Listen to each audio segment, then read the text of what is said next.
En el campo de las autopsias, la reciente epidemia por coronavirus, lo cierto es que ha supuesto un reto para los patólogos, puesto que gran parte de las publicaciones y de los conocimientos que íbamos adquiriendo de esta pandemia se han derivado de autopsias. Cuando estalló la pandemia en España, la Sociedad Española de Anatomía Patológica, puesto que la mayor parte de salas no estaban preparadas para hacer este tipo de autopsias con este patógeno infeccioso, bloqueó la realización de autopsias clínicas en pacientes con infección por coronavirus. Esto nos ha llevado a enseñar y aprender, y de hecho esa es la finalidad de la autopsia.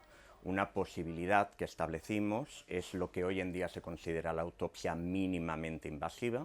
Una autopsia mínimamente invasiva no es más que hacer una serie de biopsias de forma reglada, guiados por ecografía, ya sea hecha por nosotros o ya sea por un compañero radiólogo.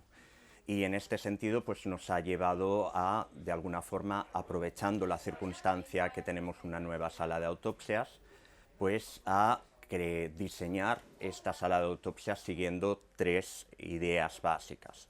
La primera de ellas es la bioseguridad. Es decir, a partir de ahora contamos con un nivel de bioseguridad de tipo 3. Esto incluye algunos patógenos infecciosos complicados que se transmiten por vía aérea y, en teoría, actualmente ya estaríamos preparados para realizar una autopsia con este germen patógeno, con el coronavirus.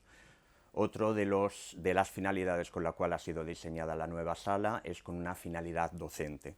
En ese sentido, está equipada de todo un sistema de vidrios transparentes. La idea es que los estudiantes de medicina, los estudiantes en formación de la especialidad de anatomía patológica, puedan ponerse de forma aislada al proceso autópsico, sin necesidad de tocar, sin necesidad de respirar, y seguir la prosección de la autopsia.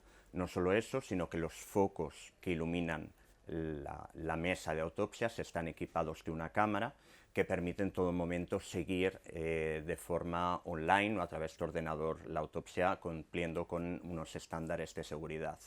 No solo ello, sino que otro de los pilares con los que se ha pensado el diseño de esta sala es con finalidad docente y de telepatología. Es el hecho de que un patólogo, no estando presente en su lugar de trabajo, pueda atender pues, a sus labores diarias. Y en ese sentido, una de sus labores es la autopsia, y para ello el hecho de contar con cámaras y contar con un sistema de videoconferencia pues permite que, estando presencialmente en la sala de autopsias, el mozo de autopsias y los residentes, que son los que realizan la prosección, el patólogo, ya sea desde su despacho o ya sea, por ejemplo, en otro país, pueda seguir cómo se realiza la autopsia y sea capaz de detectar aquellos hallazgos macroscópicos que interesan para establecer la causa de muerte.